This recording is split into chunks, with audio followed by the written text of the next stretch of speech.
All right, so this is this is problem number 17 out of chapter 2.2 in the book.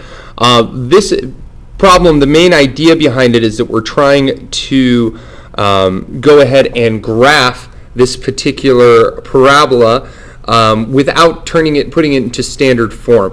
We can do that. We can always put it in standard form as well, but we want to be able to do it both ways. So some key points is we're going to need the x-intercepts to do this, if there are any, and then the vertex. Okay. So the only way to really go ahead and find the vertex based off of the information that we have without putting it in standard form is to use the formula for a vertex. So the formula for the vertex to find the input or the x-coordinate for the vertex, you simply plug it into this formula here. Now negative b, well 2 is b, so we're going to have negative 2 over, well, 2, and put that parentheses, 2 times a, which is just negative 1. Okay. Do negative 2 over negative 2 is just equal to 1. So x is equal to 1. Now if we want to know what our output is, we can just find f of, oops, I should write that a little bit lower. Just have f of 1, which is equal to negative 1 squared plus 2 times 1 plus 15, okay, which would then be equal to negative 1 plus 2 plus 15, which is equal to 16. So we know now that our vertex is at 116.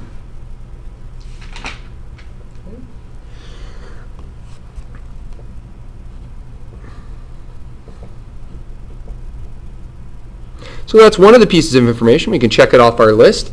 Now the second piece of information is to find the x-intercept. Now I usually like to just do a quick check here to make sure I'm looking at it correctly. So if we do that, this is our output f of x and this is x.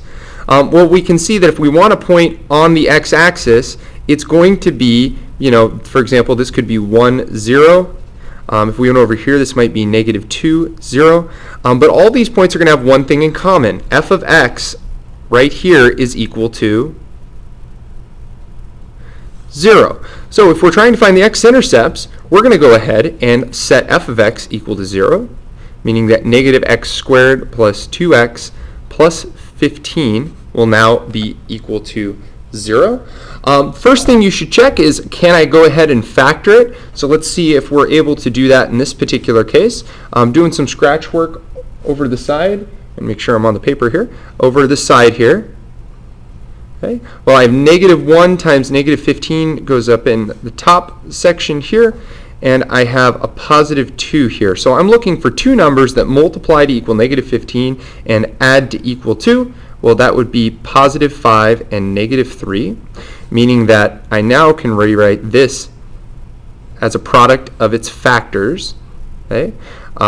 And that would be x plus 5 times x minus 3. Oop, and I mixed up the negatives here a little bit. Basically, we would want to go ahead and, let me see, we would just make this negative instead and this positive. Sorry. And one way you can get around that is just factor out the negative x. It'll actually work out to the same zeros. Okay.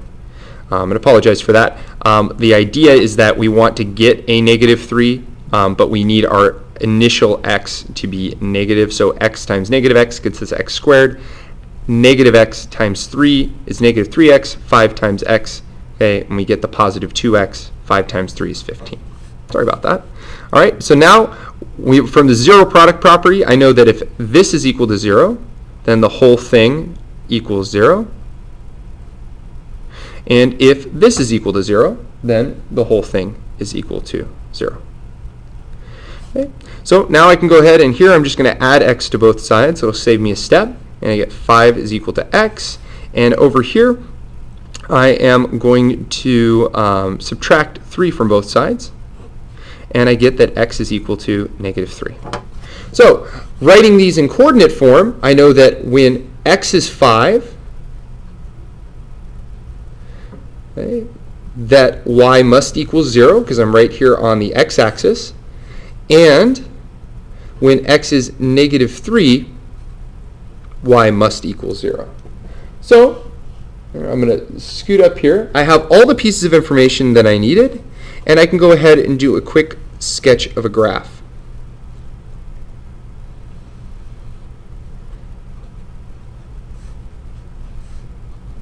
Okay. So I'm going to go to 116 up here, and I can simply call that 16, and that's okay. And then I'm going to be at 5, 0, so 1, 2, 3, 4, 5, 0 out here. That's one of my x-intercepts. And negative 3, 0, 1, 2, 3 here at negative 3, 0. Okay. And if I can do a quick sketch connecting them. Okay. And we have our graph of f of x is equal to negative x squared plus 2x plus 15. And you could verify that using your graphing calculator, but it should look good.